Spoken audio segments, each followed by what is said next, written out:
இப்போ இது 2026 வந்து ரொம்ப எதிர்பார்ப்போட இந்த 3 பேருமே இருக்காங்க.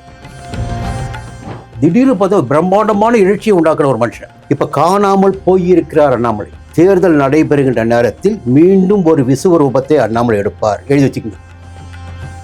இவருடைய ராசி பலன், ஜாதக பலன் இருக்கு இல்லைங்களா, மார்ச் மாதம் 6ஆம் தேதி வரை முற்பிறவில் இவர் செய்த பாவ புண்ணியங்கள், இவருடைய பெற்றோர்கள் செய்த, மூதாதையர் செய்த ஒவ்வொரு விஷயங்களும் பார்த்தீங்கன்னா அதுதான் என்ன செய்ய போகுதுன்னு ஒரு கேள்விக்குறி. இங்கே பார்த்தீங்கன்னா கரூர் சம்பவம், நிறைய சம்பவம், அப்படி இப்படி சொல்லிட்டு ஜனநாயகம் பல கூட வர முடியல. இவ்வளவு ஸ்ட்ரகிள் தான். சனி பகவான் முடிவு பண்ணிட்டாருன்னா எந்த மனிதனையும் தூக்கி நிறுத்தி விடுவார்.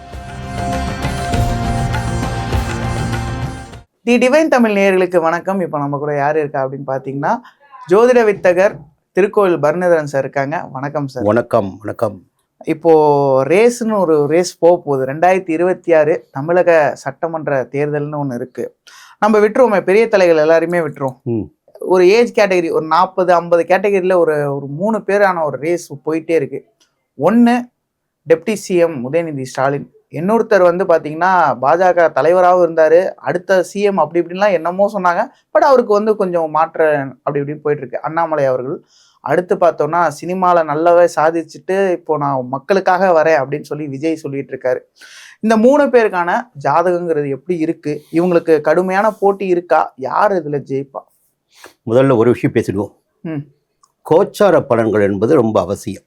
கோச்சார பலன் தான் சார். கோச்சார பலன்னா இந்த நேரத்தில் இந்த ராசினருக்கு எந்த கிரகங்கள் எங்கே சஞ்சரிக்கின்றார்கள். திசா புத்தி என்பது சுயமா பார்க்க வேண்டியது, அதாவது பலம். மகாதசை இன்னைக்கு சனி எங்க இருக்காரு, இன்னைக்கு குரு எங்க இருக்காரு, இன்னைக்கு ராகு எங்க இருக்காங்க, கேது எங்க இருக்காங்க, இது பார்க்கணும். இப்படி பார்க்கின்ற போது இதை வைத்து ஒரு விஷயம் தீர்மானிச்சிட முடியும். ஒரு 50% இதை வச்சு நம்ம தீர்மானிச்சிட முடியும்.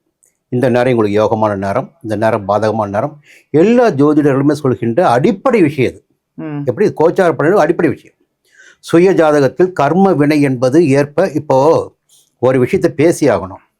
இப்போ நீங்கள் ஒரு ராசியில் பிறந்திருக்கீங்க, ஒரு நேரம், நிமிடம், நேரம் எல்லாமே ஒரே விஷயம் வச்சுங்களேன். நீங்கள் பிறந்த நேரத்தில் ஒரு 5000 பேர் பிறந்திருக்கான்னு வச்சுங்க. ஏன் 5000 பேருக்கு ஒரே மாதிரியான பலன்கள் கிடைக்கிறது இல்லை? அதான் சார் கேட்குறேன். இப்போ விஜய் பிறந்த நேரத்தில் 1000 பேர் பிறந்திருப்பாங்கல்ல, கண்டிப்பா ஒரு 50,000 பேர் பிறந்திருப்பாங்கல்ல. ஏன் விஜய் ஜெயிச்ச மாதிரி மற்ற யாரும் ஜெயிக்க முடியல? எதனால? இதுதான், இது வந்து அடிப்படையான விஷயம், கர்ம வினை. இப்போ ஒரு மனித பிறப்பு என்பது கர்ம வினையினை ஒட்டியதுதான் மனித பிறப்பு.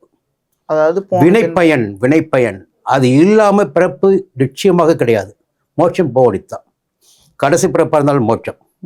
அதுவரையிலும் எடுக்கின்ற ஒவ்வொரு பிறப்பிலும் கடந்த பிறப்பின் மிச்ச சொச்சங்களை நாம் இங்க வந்து சந்திச்சாகணும். யாருக்கு எதை கொடுக்க வேண்டும், யாரும் எதை பெற வேண்டும், எங்க அவமானத்தை சந்திக்கணும், எங்க யோகத்தை அடையணும், இது முழுக்க பார்த்தீங்கன்னா உங்க ஜாதகத்தை விட உங்களுக்கு கர்ம வினை. அதை வச்சு தீர்மானிக்க முடியும். ஜாதகத்தில் என்ன பார்க்கலாம்னா, இவருக்கு இந்த யோகம் இருக்கு, இவருக்கு இந்த தோஷம் இருக்கு. இந்த யோகத்தினால் இந்த ஜாதகர் இப்படி வெற்றி பெறுவார். இப்போ அம்மா பிறகுறாங்க, மறைந்த புரட்சி தலைவி, சிம்ம ராசி மக நட்சத்திரம் வச்சுங்களேன். மகத்தில் பிறந்தவர் ஜெகத்தை ஆளுவர் சொல்லுவாங்க. இப்போ அதே நேரத்தில் ஆயிரக்கணக்கான பேர் பிறந்திருப்பாங்க. எனக்கு தெரிஞ்ச நிறைய சிம்ம மகன் இருக்குல்ல. இல்லை, அந்த நேரத்தில் அந்த நிமிடத்தில் புரியுங்களா பிறந்திருப்பாங்கல்ல. கண்டிப்பா. இப்போ அப்படி என்ன பார்க்கணும்னா, அவர்களுடைய கர்ம வினை இவங்க வந்து நாடாள வச்சது. ஒருத்தர் வந்து மாவட்டத்தாள வைக்கும், ஒருத்தர் தாலுகா வாழ வைக்கும், ஒருத்தர் கிராமத்தாள வைக்கும். நிச்சயமா அந்த பேலன்ஸ் பார்த்தீங்கன்னா அதுதான் கர்மவினை. அந்த கிடைக்கின்ற பலன்கள் உச்சமான பலன்களாக இருக்கலாம். மோசமா இருந்துச்சுன்னா எதுவுமே அள வைக்காது. இல்லை மோசமாக என்பது சொல்ல முடியாது. கண்டிப்பா ஏதாவது ஒரு பலனையாக அடிச்சாலும். இப்போ கிராமத்துல, ஒரு நகராட்சியில ஒரு பஞ்சாயத்து போர்டு உறுப்பினராவது இருக்க சூழ்நிலை வரும். அந்த ராசி, அந்த நட்சத்திரம். அப்போ ஒரே நேரத்தில் பிறந்திருந்தாலும் அவர்களுடைய கர்ம வினைக்கேற்ற பலன்கள் தான் அந்த மனிதனுக்கு கிடைக்கும். இப்போ பார்த்தீங்கன்னா இந்த மனுஷன் இப்படி இருந்தாருங்க, நேற்று வரலாம் பார்த்து திடீர்னு பார்த்து அப்படி போயிட்டாருங்க. இது ஒரு நிலைமை. இன்னும் நம்பவே மாட்டீங்க. ஏங்க அவர் அப்படி இருந்தாருங்க, கொடி கட்டி பிறந்தாருங்க, இப்போ எங்கே இருக்காரு தெரியலைங்க. அதுவும் அவருடைய நிலை. பல பேருடைய ஜாதகத்தை பார்த்து பார்த்து பார்த்து அவருடைய வாழ்க்கை நிலையை உணர்ந்து அவருடைய குடும்ப நிலையினை அறிந்து இந்த கர்ம வினைக்கு பாருங்க எங்கெங்கே கை வைப்பான். நான் நிறைய இதில் சொல்ல விரும்பலை. அப்போ ஜாதகம் என்பது 100% உண்மை, வானில் சாஸ்திரம். அப்போ கர்ம வினைக்கு ஏற்ப பலன்கள் கிடைக்கிறது. இப்போ பார்த்தீங்கன்னா ஒரு விஷயம் கேட்டிருக்கீங்களா, 3 இளம் தலைவர்கள் டெப்டி சிஎம் அண்ணாமலை அவர்கள், இரண்டாவது நடிகர் விஜய் அவர்கள்.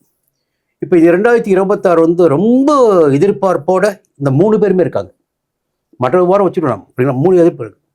அப்போது முதல்ல ஒருத்தர் பேசி ஆகணும். நான் காணாமல் போனவர். இப்போ நான் இருப்பவர்களை பற்றி பேசணும் அவசியம் இல்லை. திடீர்னு பார்த்தா பிரம்மாண்டமான எழுச்சியை உண்டாக்குற ஒரு மனுஷன் யார்? அண்ணாமலை. அண்ணாமலையுடைய ராசி கடகராசி. புரியுங்களா? அவருக்கு அவருடைய பூர்வ புண்ணிய பலன்கள் என்னாச்சுன்னா 8ல் போய் சனி, அஷ்டம சனி. சனி வந்து தொண்டர்கள் பலத்தையும் கொடுப்பாரு, அங்கே இன்னொரு சீட்டத்தையும் உருவாக்குவார். அவருடைய பார்வை இருப்பார் 3, 7, 10ஆம் பார்வை. அந்த இடங்களையும் கவனிக்கணும். அப்போ பூர்வ புண்ணியத்தில் போய் 10ஆம் பார்வை பார்ப்பாங்க. இப்போ நிறைய விஷயங்கள் ஒன்று கூர்ந்து கவனிக்கணும். இப்போ காணாமல் போயிருக்கிறார் அண்ணாமலை. தேர்தல் நடைபெறுகின்ற நேரத்தில் மீண்டும் ஒரு விசுவரூபத்தை அண்ணாமலை எடுப்பார். எழுதி வச்சுக்கோங்க.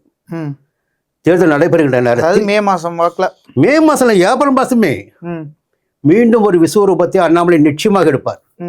இந்த அரசியல் காலத்தில் பார்த்தீங்கன்னா அண்ணாமலை ஒரு பரபரப்பினை, எதிர்பார்ப்பினை, மற்றவர்களுக்கு அச்சம் ஏற்படுகின்றக்கூடிய நிலையினை அண்ணாமலை ஏற்படுத்துவார். எப்படி பாஜகவே ஏற்படுத்துவாரா இல்லை புதுசா கட்சி? புதுசாலாம் ஏன் நீங்கள் போறீங்க?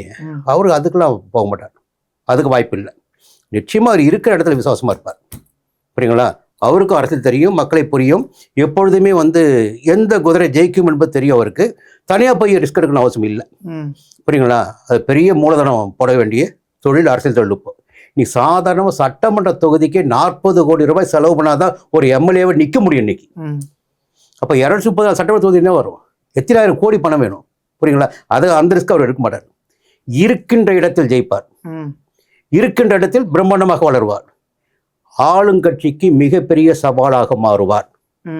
எழுதி வச்சுக்கோங்க. ஏன்னா மற்றவர்கள் எடுக்கின்ற அரசியல், அவர் எடப்பாடியாக இருக்கட்டும், இல்லை நயனாராகட்டும், இல்லை விஜய் ஆகட்டும், இப்படி பார்க்கும்போது இவருடைய பார்வை தான் எல்லார் மீதும் பதியும். எல்லோரும் இவரை கூர்ந்து கவனிப்பார்கள். இவருடைய பேச்சின் மீது அனைவருக்கும் நம்பிக்கை ஏற்படும். ஒரு மாற்றத்தை உருவாக்கக்கூடிய சக்தியாக இவர் அண்ணாமலை இருப்பார். 26 தேர்தலில் பார்த்தீங்கன்னா ஒரு டம்காடி அண்ணாமலை போட்டிடுவாரா? நிச்சயமாக. இந்த முறை வெற்றி பெறுவாரா? இந்த முறை நிச்சயமாக சட்டமன்ற உறுப்பினர் அவர். புரியுங்களா? சட்ட உறுப்பினர் அவர். அவருடைய விஷயம் நிறைய இருக்கு தேர்தலில். அவருடைய பங்களிப்பு இந்த தேர்தலில் மிக அதிகபட்சமாக இருக்கிறது, இருக்கும். எதன் அடிப்படையில் சார்? அது ஜாதகம் தான். ஏதாச்சும் ஒரு சின்ன விஷயமா குறிப்பிட முடியுமா? பொதுவாக ஒரே ஒரு தகவல் சொல்லிடுறேங்க. 9ஆம் இடத்திற்கு சனி போகின்ற போது அத்தனை விதமான அதிர்ஷ்ட பலன்களை கொடுத்தாகணுங்க. பாக்கிய ஸ்தானத்திற்கு சனிதான் மக்கள் தொண்டன். புரியுங்களா? இது ஊழலை தோலுரித்து காட்டக்கூடிய சனிதான், நீதிபதி சனிதான். மக்கள் செல்வாக்கு தனியாக ஏற்படுது. பார்த்தீங்கன்னா 3, 6, 11 3 இடங்களை சனி பார்ப்பார். எப்படி? தைரியம், பராக்கிரமம், வீரியம், எல்லா விதமான சக்தியும் அந்த மனிதனுக்கு ஏற்படும். எதிர்ப்புகள் அற்ற நிலை அந்த மனிதனுக்கு ஏற்படும். லாபம் ஏற்படும். அப்போ அந்த நிலை மார்ச் 6ஆம் தேதிக்கு பிறகு அண்ணாமலைக்கு ஏற்பட போகிறது. புரியுங்களா? நிச்சயமா மார்ச் 6க்கு பிறகு அண்ணாமலையுடைய நிலை தமிழகத்தில் அதிகபட்சமாக பேசு பொருளாக இருக்கும். இப்போ டெப்டி சிஎம் உதயநிதிக்கு எப்படி இருக்க போகுது சார்? ஏன்னா அண்ணாமலைக்கே நீங்க எவ்வளவு ஹைப் கொடுக்குறீங்க அப்படிங்கிற பட்சத்துல டெப்டி சிஎம்க்கு எப்படி இருக்க போகுது? ஒரு பெரிய எதிர்பார்ப்பு இருக்குது, அதை நம்ம மறுக்க முடியாது. அதை சொல்ல வேண்டிய ஒரு தகவல் சொல்லிடுறேன். இவர் வந்து சினிமாவில் நடிச்சிட்டு இருந்தார். இப்போ எல்லாம் விளையாட்டாக பேசிகிட்டு இருந்தாங்க, இவர் அரசியலுக்கு வருவாரா. அவருடைய தந்தை கூட சொன்னார் வரமாட்டார்னு சொன்னார். ஆனால் அவர்கள் எவர் சொன்னாலும் சரி, கிரகங்கள் அதோடைய வேலை செஞ்சிட்ருக்கோம். கொண்டு வந்து நிறுத்த வேண்டிய இடத்துல ஒவ்வொருத்தரையும் நிறுத்தம். இதுதான் நம்முடைய அனுபவம்.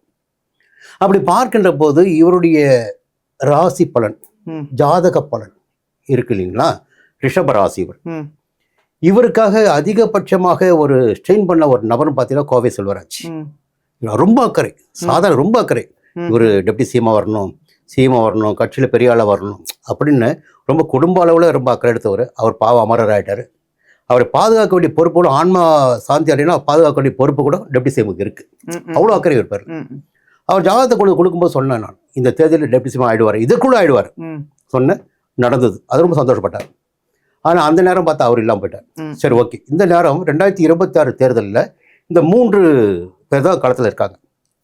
பெரியவங்களை பற்றி பேச வேண்டும். சரி, ஒரு நல்ல விஷயம் என்னன்னா 10ஆம் இடத்துல சனி சந்திருக்கின்ற போது இருக்கின்ற பார்த்து வருகின்ற ஒரு தொழிலாகட்டும், பதவியாகட்டும், எதுவாக இருந்த வேண்டும்னு இருக்கட்டும், அங்கு பிரச்சனைகளை சந்திக்க வேண்டியதாக இருக்கும், விமர்சனங்களை சந்திக்க வேண்டியதாக இருக்கும், வழக்குகளை சந்திக்க வேண்டியதாக இருக்கும், எல்லா விதமான நெருக்கடிகளையும் அந்த இடத்தில் சந்திக்க வேண்டியதாக இருக்கும். இந்த காலகட்டம் எப்போ மார்ச் மாதம் 6ஆம் தேதி வரை 10ஆம் இடத்துல ஜீவனஸ்தானத்தில் ஜீவனாதிபதி சனி சஞ்சரிக்கிறார். அது நெருக்கடியான காலகட்டம் இவருக்கு. சரி, இப்போ மார்ச் மாதம் 6ஆம் தேதி அண்ணாமலை சொன்ன பாருங்க, அதே கதை இவருக்கு லாபஸ்தானத்துக்கு சனி வரார். லாபஸ்தானத்திற்கு சனி வருவது மிகப்பெரிய யோகங்க. சஞ்சரிக்க போகின்ற வீடு குருவுடைய வீடு, பதவியினை தருகின்ற குருவுடைய வீடு. இவர் கர்மக்காரங்க. ஆனால் என்ன ஒரு விஷயம் பார்த்தீங்கன்னா, 3ஆம் இடத்தை 3ஆம் பார்வையாக ராசியை பார்க்க போகிறார் சனி. இப்போ அண்ணாமலைக்கு 3, 6 பார்வையை பார்க்க போற சொன்னோம், இவருக்கு ராசியை பார்க்க போறார்.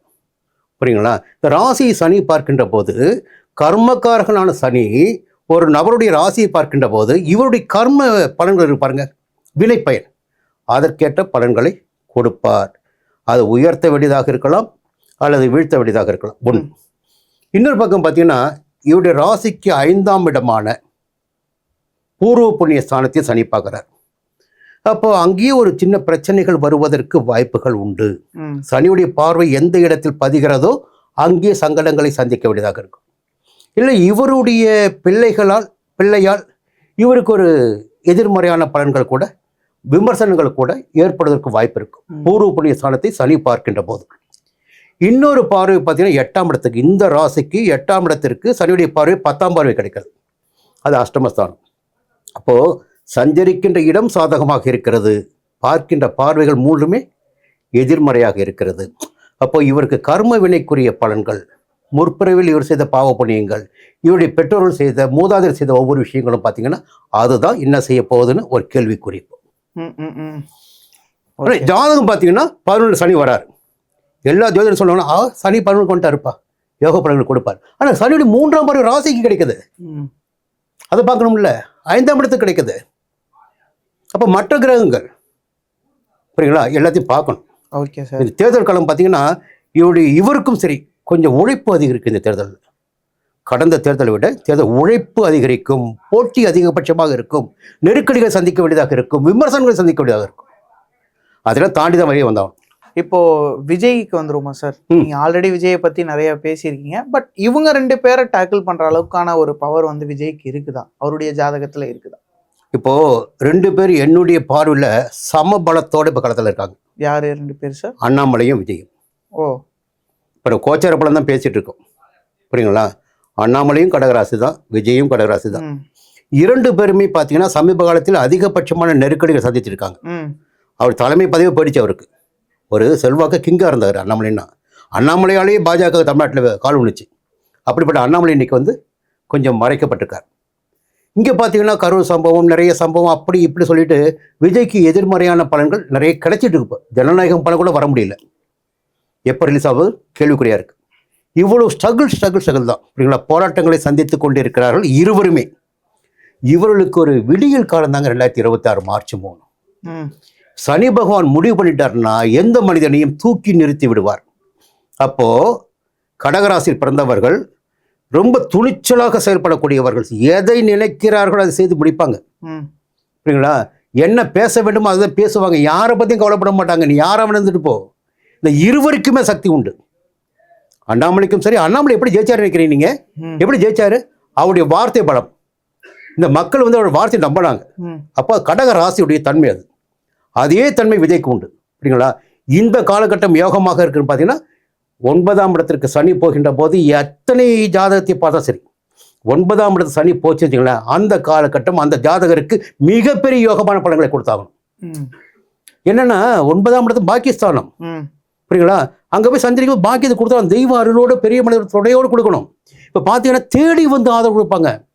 இப்போவே பேசிட்டு இருக்காங்க காங்கிரஸ் கூட்டணி வரப்போகுதுன்னு, புரியுங்களா? இது போன்ற சம்பவங்கள் நிறைய நடக்கும். எதிர்பாராத மனிதர்கள் எல்லாம் விஜய் பக்கம் போவாங்க. அது வெற்றியா தோல்வியா பிறகு பார்ப்போம். இந்த காலகட்டத்தில் 9ஆம் இடத்தில் சனி சந்திருக்கின்ற காலகட்டத்தில் பெரிய மனிதர்களாக நீங்கள் பார்த்து கொண்டிருந்த பல பேர் விஜய் பின்னாடி வருவாங்க. தொண்டர்களுடைய பலம் விஜய்க்கு கிடைக்கும். அதே போல இந்த பார்வைகள் 3ஆம் இடத்தையும் 6ஆம் இடத்தையும் 11ஆம் இடத்தையும் பார்ப்பது. அப்போ இந்த 3 பார்வை அசாதாரண பார்வை இது, புரியுங்களா? ஒரு அற்புதமான யோக பலன்களை கொடுக்கும். அப்போ இந்த 2 பேருக்கும் யாருங்க, அண்ணாமலைக்கும் விஜய்க்கும் இந்த காலகட்டம் யோகமான காலகட்டம். அதில் இவர்களுடைய கர்ம வினைக்கு ஏற்ப பலன்கள் கொஞ்சம் ஏற்றமாக இருக்கலாம், இறக்கமாக இருக்கலாம். ஓகே சார், இப்போ இந்த 3 பேர் வந்து நம்ம பேசிட்டோம். இவங்க 3 பேருக்கான ரேஸ் மட்டும் கிடையாது. இது ஓவராலாக பார்த்தா அங்கே இவர் இருக்காரு, எடப்பாடி, மு.க. ஸ்டாலின் இருக்காரு, எடப்பாடி இருக்காங்க. அவங்களுக்கும் இவங்களுடைய ஜாதக வலு நிறையா இதெல்லாம் இருக்கு. ஸோ இவங்க 3 பேருக்குள்ளான ஒரு காம்பினேஷன் நீங்கள் சொல்லிட்டீங்க. பொறுத்து இருந்து பார்க்கலாம். சட்டப்பேரவை எலெக்ஷன் இன்னும் மே மாசமா இல்லை எப்போ? இப்போ இன்னொன்று நீங்கள் பார்த்தாகணும், கட்சிக்கு தலைமை தாங்கக்கூடியவர் யார்? புரியுங்களா? இதனால ப்ளீட் பண்ணிக்கணும். கட்சிக்கு தலைமை தாங்கக்கூடியவர் யார்? கூட்டணிக்கு தலைமை தாங்கக்கூடியவர் யார்? அவருடைய ஜாதகம் எப்படி இருக்கு? நம்ம பேசுறது என்னன்னா, இந்த 3 பேருக்கு ரேஸ்ல எப்படி இருக்காங்க, ஆமா, இவங்க எதிர்காலம் எப்படி இருக்கும்? அப்போ மார்ச் 6க்கு பிறகு 3 பேருக்குமே நல்ல இடத்துக்கு மக்கள் செல்வாக்கினை கொடுக்கின்ற சனி சஞ்சரிக்க போறார். 3 பேருக்குமே 11ஆம் இடத்தில் துணை முதல்வருக்கு பார்வைகள் 3மே அவருக்கு கொஞ்சம் சங்கடத்தை ஏற்படுத்தும். ஆனால் இந்த 2 பேருக்குமே சஞ்சாரமும் சாதகமாக இருக்கிறது, பார்வைகளும் சாதகமாக இருக்கிறது. அது இவளுக்கு யோகமாக இருக்கும். இப்பொழுது இருக்கின்ற நெருக்கடிகள் இவளுக்கு இருக்காது. இவ்வளோ நேரம் உங்களுடைய கருத்துக்களை பகிர்ந்ததுக்கு மிக்க நன்றி சார். நன்றி.